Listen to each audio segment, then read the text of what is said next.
Bonjour et bienvenue à cette vidéo consacrée aux filtres.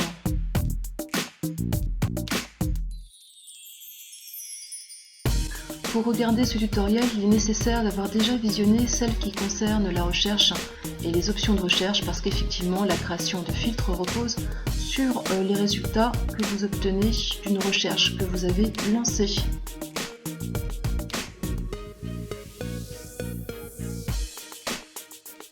Les filtres vont vous permettre de gérer tous les messages entrants qui vous arrivent dans votre boîte de réception. Vous allez pouvoir automatiquement archiver, supprimer, leur changer leur état, en faire des messages suivis, les transférer, les déplacer, leur associer des libellés. Par exemple,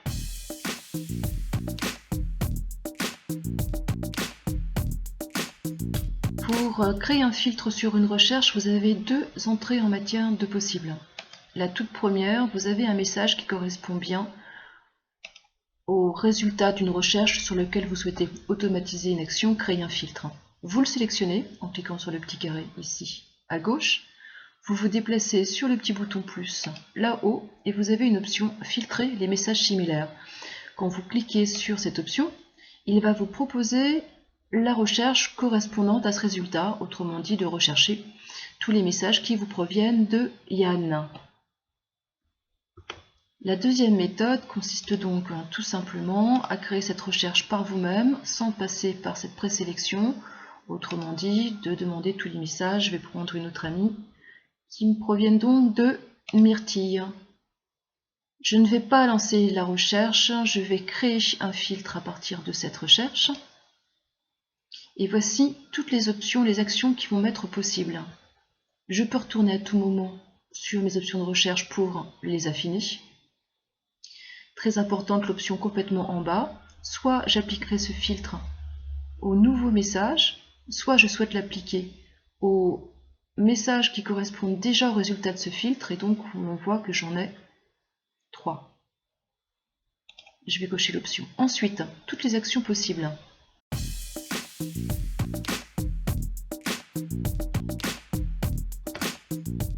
Je peux en choisir une ou plusieurs. La toute première me permet de déplacer directement ce message depuis ma boîte de réception, comme si je l'archivais. La deuxième me permet de marquer mon message comme lu. Le troisième d'activer un suivi, autrement dit de le marquer d'une étoile, de façon à pouvoir ensuite le retrouver dans les messages suivis. De lui appliquer un libellé,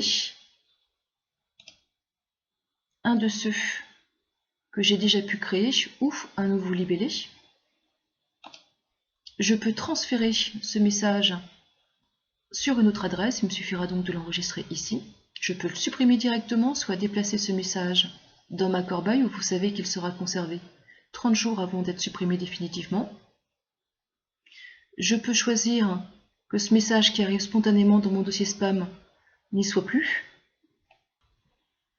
Vous pouvez choisir de toujours marquer comme important les résultats de cette recherche ou de ne jamais marquer comme important. Ça, entre autres, ça peut être pour répondre au fonctionnement du classement par importance de Gmail. Vous avez peut-être également vu ce tutoriel qui vous explique comment les algorithmes de Gmail évoluent pour marquer les messages qui vous sont importants, ce qu'il analyse selon les actions que vous menez, les messages que vous lisez ou pas, ceux que vous suivez ou non, ceux que vous supprimez directement, ceux pour lesquels vous avez créé un libellé, etc.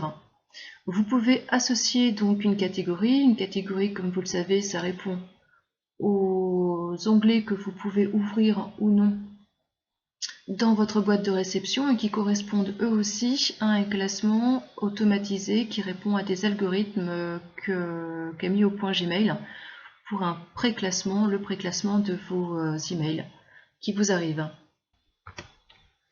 Une des applications les plus courantes à un résultat de recherche est de ne pas afficher le message dans la boîte de réception et d'appliquer directement un libellé correspondant au classement que vous souhaitez lui imposer. En général, moi j'avais commencé à préparer des classements et des sous-classements pour mes amis. On crée effectivement des libellés qui peuvent être pour des grandes catégories, comme la famille, le travail, les amis donc, puis peut-être un autre pour les projets personnels, etc. Concernant ces messages qui me proviennent donc de Myrtille, j'avais déjà créé un sous-libellé Myrtille à Ami, mais il fallait que j'applique jusque-là manuellement mon libellé à mes messages entrants pour que mes messages y soient ensuite classés. Je peux donc automatiser désormais cette action. Tous les messages qui me sont déjà arrivés et tous les messages futurs qui vont m'arriver seront donc automatiquement déplacés depuis ma boîte de réception, dont ils disparaîtront, dans le libellé. Vous savez que ça fonctionne un peu comme les dossiers sous Gmail. Les libellés, mon libellé Ami Myrtille. Je crée mon filtre. Il correspond à ces 3 messages. Sur les 3 messages, j'en avais 2 de non lus. Je les retrouve maintenant dans mon sous-dossier Myrtille. Ils ont disparu de ma boîte de réception. Ils sont désormais dans mon sous-libellé Myrtille.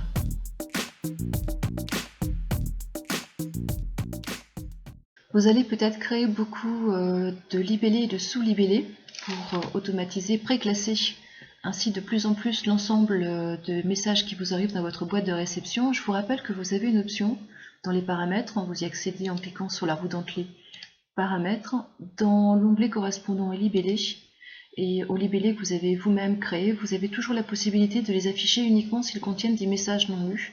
Donc ça peut être pratique de façon à ce que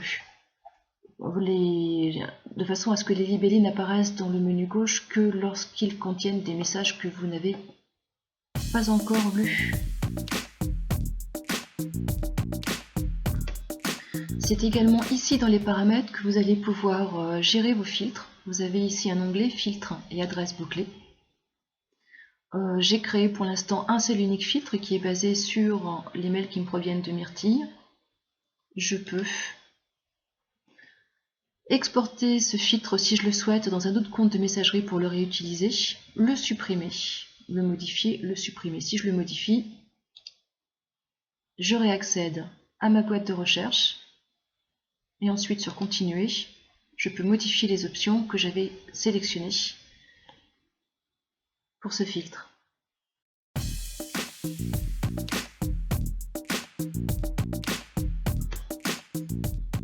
Pour vous donner un ou deux exemples de fils que vous pourriez créer, vous pouvez choisir de créer une recherche de façon à rattacher à une catégorie, je pense notamment aux réseaux sociaux, des mails qui vous proviennent de telle ou telle personne. Vous pouvez aussi sélectionner, si vous utilisez Facebook, Viadeo et les autres réseaux, de privilégier un classement sur les messages qui pourraient provenir de vos réseaux professionnels, par exemple Viadeo. Dans ce cas, effectivement, dans les options de recherche, vous choisiriez en provenance de Viadeo et vous appliqueriez un filtre que vous créeriez et qui serait Viadeo. Ce filtre vous permettrait de visualiser tous les messages non lus, par exemple, si vous avez coché l'option dont je viens de vous parler dans les paramètres, en provenance de Viadeo, et vous pourriez lire en priorité ces messages par rapport à d'autres.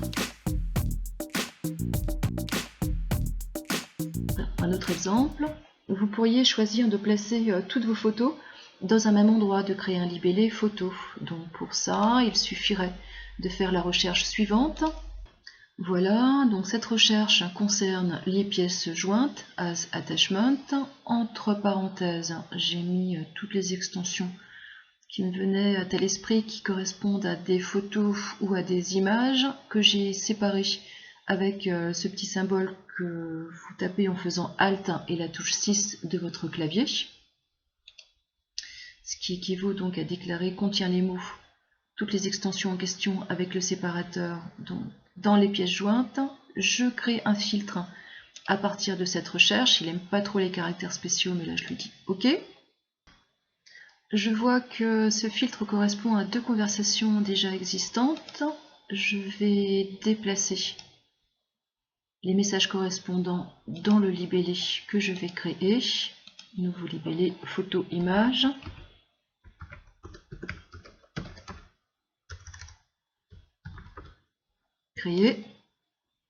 Créer le filtre.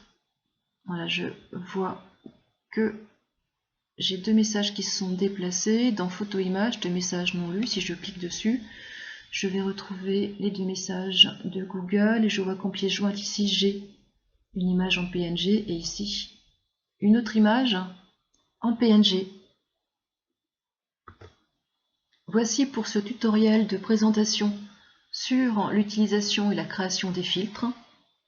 Ce tutoriel va être suivi par 2 vidéos, une sur l'utilisation des alias qui peut être très utile dans le classement, et une autre qui est un exemple de classement en utilisant toutes les icônes de suivi des messages suivis. A très bientôt pour ces nouvelles vidéos.